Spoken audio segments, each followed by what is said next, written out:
Yes, students, example 6 NCERT. The angles of depression of the top and bottom of 8-meter tall building from the top of a multi-story building or tower. आप अगर notice करो building word use किया हुआ NCERT ने, tower board में यही question आया हुआ है, बिल्डिंग की जगह वर्ड लिख के टॉवर। क्या कह रहा है? The angle of depression of the top and bottom of eight metre tall building. कोई एक 8-मीटर टॉल बिल्डिंग है जिसको मैंने नाम दे दिया एबी। इसके एंगल ऑफ डिप्रेशन का मतलब क्या हुआ? हम किसी ऊंची चीज से इसको देख रहे हैं, हम किससे ऊंची स्पेस से इसको देख रहे हैं, इसका मतलब ये हुआ। और वो ऊंची स्पेस कौन है? Multi storeyed building. तो the angle of depression of the top and bottom of eight metre tall building, तो ये क्या आ गई? 8-मीटर टॉल बिल्डिंग आ गई from the multi storey building के टॉप से, फ्रॉम द टॉप ऑफ। तो ये अगर टॉप है मल्टी स्टोरी बिल्डिंग का, सी टॉप है, तो ये इसका टॉप का एंगल ऑफ डिप्रेशन और ये इसका बॉटम का एंगल ऑफ डिप्रेशन। क्या ये बात समझ आई?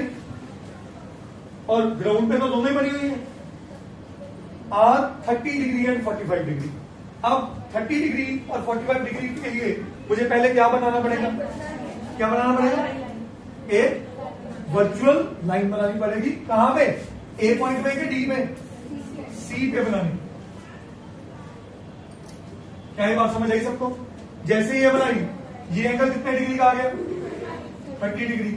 और ये कितने का आ गया? 45। आप सब मेरे साथ हो। पर ये तो सिर्फ दिखाने के लिए, हमें तो चाहिए होते हैं एंगल ऑफ एलिवेशन, ताकि ट्रायंगल फॉर्म कर सके। क्या मेरे को यहां पे भी एक वर्चुअल ग्राउंड बना देना चाहिए? जो एंगल ये 30 है, ये देखो ये सेट बन रहा है, तो ये ऑल्टरनेट इंटीरियर हो गया 30 डिग्री का। अब बड़ा एंगल देखो, ये देखो एक बड़ा सेट बन रहा है, तो ये एंगल कितने डिग्री का हो गया? 45।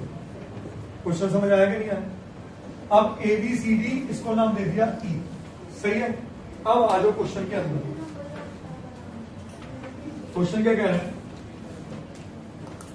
Find the height of the multi storey building. इसकी हाइट को मैं एच का नाम दे दूं, h metres, and the distance between the two buildings, और ये एक्स, ये दोनों ढूंढने को कहे गए हैं। सही है। अगर ये एक्स है तो ये भी एक्स हो गया। बोलो बच्चों, अगर ये 90 डिग्री है तो ये भी 90 डिग्री हो गया। क्वेश्चन तैयार हो चुका है। कहानी में लिखना क्या है? पहली चीज, let A B is equal to 8 metre be the height of building. Let C D is equal to H metres be the height of कौन सी building? Multi storeyed building. Let B D is equal to x metres be the distance between two buildings. ठीक है जी, मैं buildings को B लिख के खत्म कर दूं। अब आ जाओ ट्राइंगल्स के अंदर घुसे। सबसे पहली बात, अच्छा एक चीज और, अगर ये 8 है, अगर ये 8 है तो ये भी कितनी हो गई? 8 हो गई कि नहीं होगी? और ये पूरी एच है, ये 8 है तो ये कितनी होगी? बोलो जी। I hope it make sense.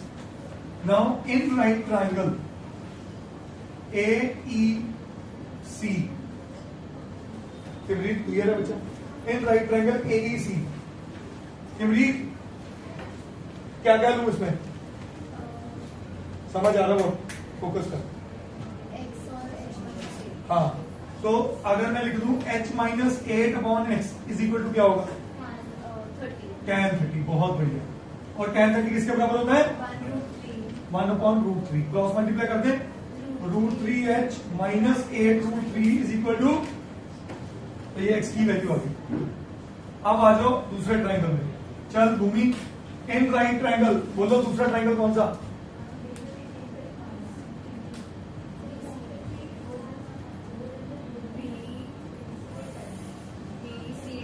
Very good.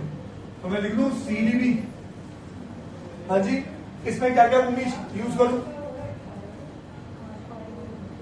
ये एंगल पता है, इसके अकॉर्डिंग देखा करो। ये साइड नहीं पता मतलब यूज नहीं हो सकती, ये साइड पता है यूज हो सकती है, ये साइड पता है यूज हो सकती है। तो बोलो h अपॉन x is equal to tan of 45। tan 45 क्या होता है? तो h किसके बराबर आ गया? x। सही है। तो ये दोनों इक्वेशन से मैं लिख दूं फ्रॉम 1 and 2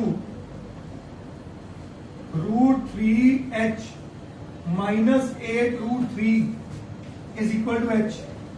बोलो x की जगह h लिख दिया, √3h minus h is equal to 8√3। h common करके √3 minus 1 is equal to 8√3 divide कर दें तो h बना मेरे पास क्या? h बना 8√3 upon cross multiply √3 plus 1 over, हाँ जी रेशनलाइज कर दिया तो h बना 8√3 इंटू 3 √3 24, 8√3 इंटू 1 अपॉन 2। सही है। अब 2 इससे भी डिवाइड होगा, इससे भी होगा, तो क्या बना 24 प्लस 4 सॉरी 12। थैंक यू बेटा। सही है। तो मेरा h क्या आ गया? h क्या आ गया? 12 प्लस 4√3। अब इसको क्या करना है आगे फर्दर? डेसिमल में कन्वर्ट। हाँ जी, एक कम और कर सकते थे, 4 कॉमन करके 3 प्लस √3 आसान हो जाती है calculation. 4 into 3 plus 1. So 4 into 4.73. So 4 3s are 12, 7 4s are 28, 129, 4 4s are 16 and 2 18. Make sense? 18.92 meters. हाँ जी, ये आ गया, ये मेरा h आ गया। पर मैंने इसको हाईलाइट क्यों किया या इसको क्यों कर रहा हूं? क्योंकि ये मेरे को काम लाएगा क्या निकालने में? x निकालने। क्या निकालने में? x। और x भी कितना है? h। फिर इसको यूज कर दो। So h is equal to x is equal to 18.92 metre. तो मेरे क्वेश्चन क्या कह रहे?